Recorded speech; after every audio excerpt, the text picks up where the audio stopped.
And that is the question of what is allowable, legal, moral, questionable, right, when it comes to war. And you are someone who has been a proponent of a Catholic doctrine, which has been called the just war theory, which I've studied at least marginally, of course, not to the extent, of course, that you have. But if you wouldn't mind, Judge, before you and I have a discussion about things like collateral damage and the laws of war, would you mind just explaining to our listeners briefly what is the just war theory? Well, it is a doctrine of the Catholic Church originally propounded by St. Thomas Aquinas, since adopted in a number of treaties, uh, two of which the United States entered into, and none of which is regularly complied with. And it calls for either defensive wars only or first strike when you know that the offense is just about to come your way. It requires that wars be proportional and that the military hardware be aimed at the government's soldiers and agents, not at civilians. It's hard to think of a war, with the exception of the secession of the 13 colonies from Great Britain, that complied with that doctrine. But the doctrine, believe it or not, is woven into the UN Charter, largely written by the US and obviously ratified by the Senate, signed by President Truman.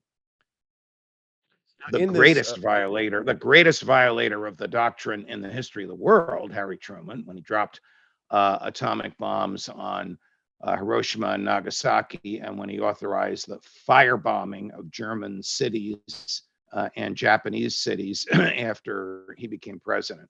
we're going to get to that, Judge, and I'm Um, going to play devil's advocate on that one. But before we get to the nuclear bomb, I'd like to work my way up there because I've had many conversations with people like Jacob Hornberger and others about this question of collateral damage. And, the first one must establish itself whether or not it is a just war, right? So, in considering this, I wanted you to establish, what really is a just war. Of course, in the time of St. Thomas Aquinas, they didn't have machine guns, they didn't have bombs, they didn't have nuclear weapons.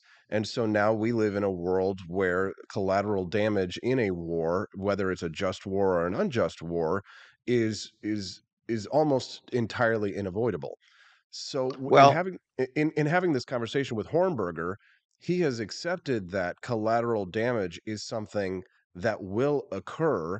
And if it's in a defensive war that is a just war, it is something that has to be accepted. It's because it's unavoidable, but he disagrees with the decision of Harry Truman to drop the bomb because it is some unimaginable special evil. And my question is what is really so different or really so, unique of an evil of a nuclear weapon as opposed to a firebombing or any other form of weapon? I mean, quite frankly, I'd rather be, nuked than, have napalm poured all over my body and die in that manner. So I guess my question for you there, Judge, is if it's a just defensive war, one, is collateral damage acceptable and understanding that? And two, what is so special or unique about a nuclear weapon versus others? well, let me start by saying that I fully agree with our friend Jake Hornberger, who runs the Future of Freedom Foundation in Arlington, Virginia, and who writes about these materials regularly. By the way, he's one of the country's experts on the assassination of JFK. You can ask him anything you want about that. Now, as for this, it doesn't matter if it's a nuclear bomb or if it's carpet bombing. If the target is civilians, it is per se unjust because you are targeting civilians, which is outside the confines of a just war. Just war, you can only target armaments or the people who operate the armaments. When Harry Truman dropped an atomic bomb on a Roman Catholic cathedral in Nagasaki, that, of course, was a war crime. It wouldn't have mattered if it was an atomic bomb or if it was carpet bombing, as he and FDR authorized in Germany and Japan, because they are targeting places and people outside the confines of war, homes, churches, civilian places where civilians are more likely than not to be held or housed, it is unjust. What is not unjust is the accidental harm, the unavoidable harm caused to civilians who are not intentionally targeted.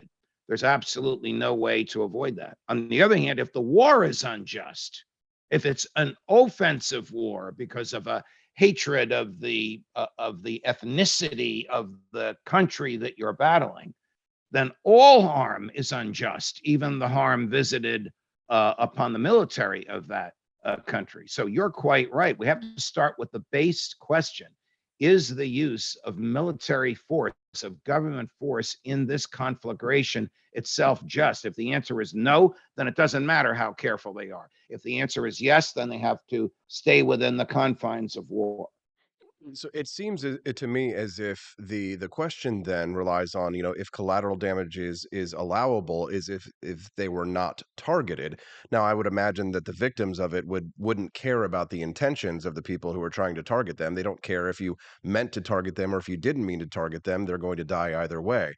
But the question is, if it is a just war, if it is a defensive war, if the people who are belligerents say that they're terrorists who are hiding amongst civilian populations for the express purpose of using them as human shields, right? In that underneath that scenario and that strict limited scenario that I've placed, this hypothetical, is it justifiable for me to use any type of force or means necessary to defend my life, even if that means that some civilians on that side may be harmed, up to and including nuclear weapons, Judge?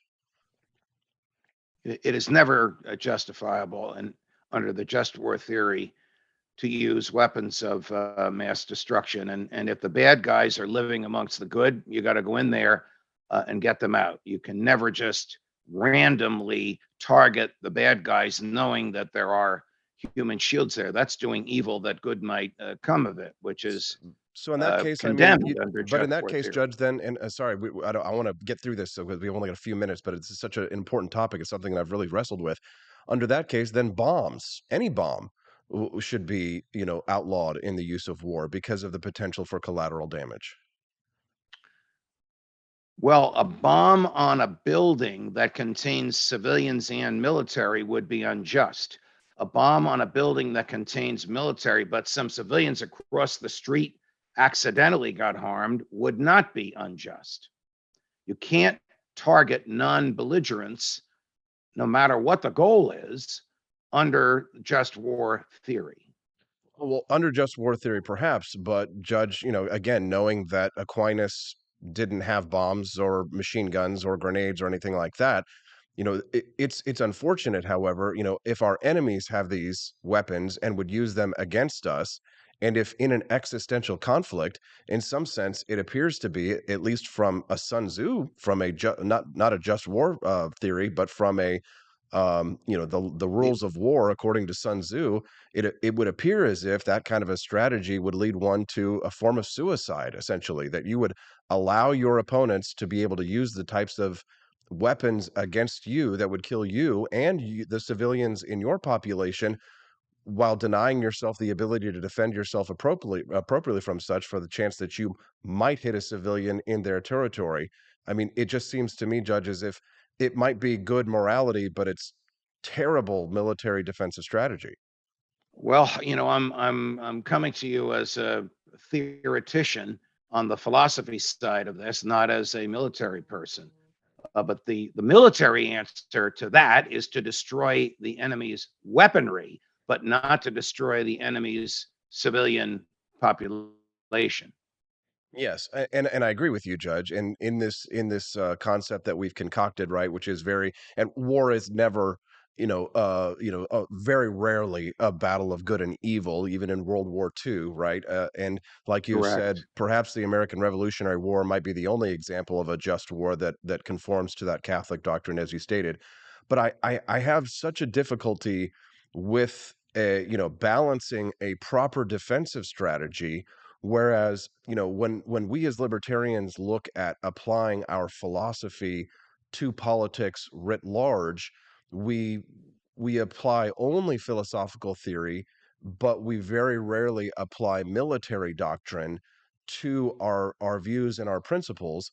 Um, And I wonder if sometimes the reason why our philosophical principles have not been able to get across the finish line is because we don't apply the principles of Sun Tzu, and because we're not skilled tacticians in sort of in the applied doctrine or philosophy. Because war isn't always a war fought by bombs and guns and machine guns. Wars are fought in the mind. Correct. Wars are Well, I also agree fought with, as propaganda wars. yes, I agree with the last part of that, that wars are also fought in the mind, but history is also written by the victors. I mean, Harry Truman should have been tried and executed, if you believe in the death penalty, which I don't, for war crimes because of the innocents that he slaughtered. But because the United States won the war, the other side got tried.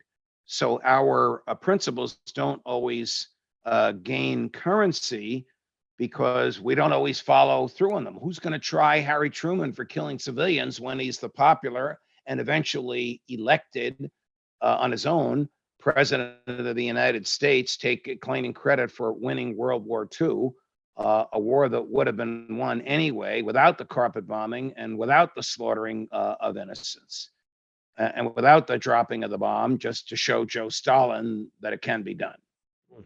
See, I would contend that one of the chief concerns of the American people uh, in in in acting on libertarian beliefs, or the widespread of adoption of libertarian beliefs, lies in the fearfulness of the American people for no good reason, one, but for a good reason, two, in that libertarians do not provide a sufficient tactical worldview in defending the lives in terms of life, liberty, and pursuit of happiness, the lives of the American people from a military perspective. And I guess probably the future, if the liberty movement is to survive, Judge, is to come up with a form of philosophy, not a militant libertarian philosophy, but a more defensive military strategy that can actually defend itself from things like war communism. How does pacifistic libertarianism defend itself against the aggressive, violent actions of Antifa anarchists? How does pacifistic libertarian voluntarism defend itself against Pol Pot or Che Guevara? Right?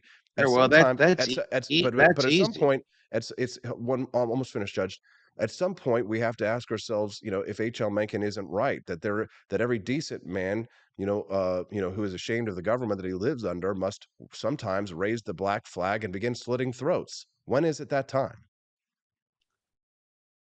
When an unjust aggressor comes after you, whether it's a thief in the night or an army in the field, you use whatever force you can to resist it.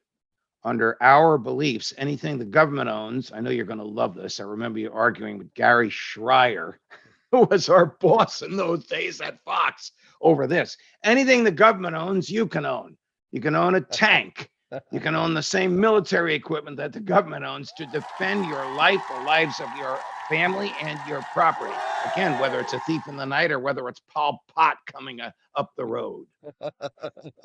Well, Judge, I think I will maintain my nuclear weapons and my grenades and my machine guns and bombs. But if you want a flintlock musket and you like to use that, you can have it. Judge Andrew Napolitano, the host of the Judging Freedom podcast. We're so grateful for you. Thanks for talking about these big ideas, Judge. It's like a cold drink of water in a hot desert. Thank you. The best conversation I have all week. All the best to you, Austin. Thank you very much, Judge. We'll talk again next week.